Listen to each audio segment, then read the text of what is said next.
Perubahan iklim global merupakan salah satu tantangan terbesar yang sedang dihadapi umat manusia saat ini.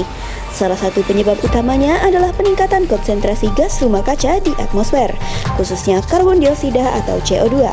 Gas ini dilepaskan dalam jumlah besar akibat aktivitas manusia seperti pembakaran bahan bakar fosil untuk listrik, transportasi, dan industri. Ketika kadar CO2 meningkat, gas ini memerangkap panas matahari di atmosfer bumi, menyebabkan efek rumah kaca yang mengakibatkan kenaikan suhu rata-rata global.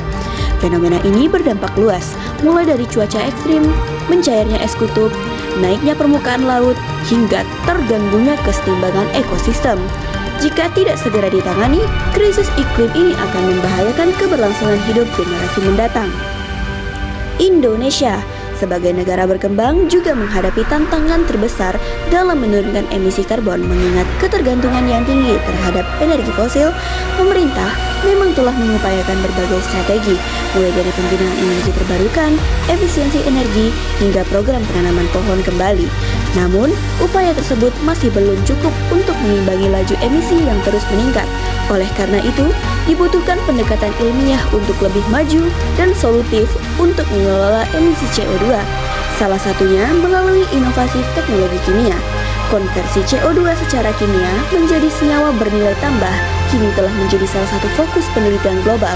Karena selain membantu mengurangi emisi, pendekatan ini juga menghasilkan produk bermanfaat yang bisa dimanfaatkan kembali dalam industri.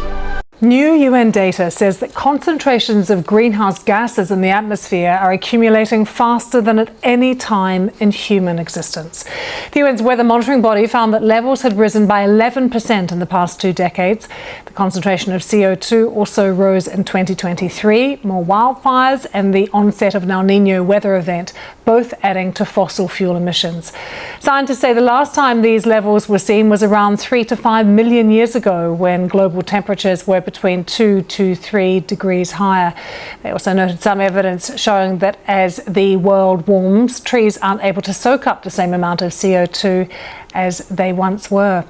And this finding comes as the UN says that efforts by government to tackle the causes of global warming are wildly off track. Berangkat dari urgensi tersebut, tim mahasiswa dari Program Studi Kimia Universitas Jambi mengembangkan suatu pendekatan inovatif berbasis kimia. Penelitian ini berfokus pada desain dan sintesis kompleks logam titanium dengan ligan amino tak jenuh bernama Z-Ediam. Ligan ini dipilih karena memiliki struktur yang mampu mengikat logam titanium dengan stabil, serta berpotensi meningkatkan reaktivitas kimia dalam sistem kompleks tersebut.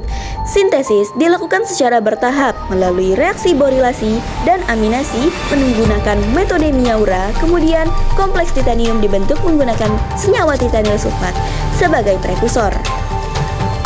Dengan riset ini, tim peneliti berharap dapat menghasilkan katalis kimia yang mampu digunakan dalam reaksi reduksi CO2 menjadi senyawa bernilai tinggi seperti metanol ataupun etanol.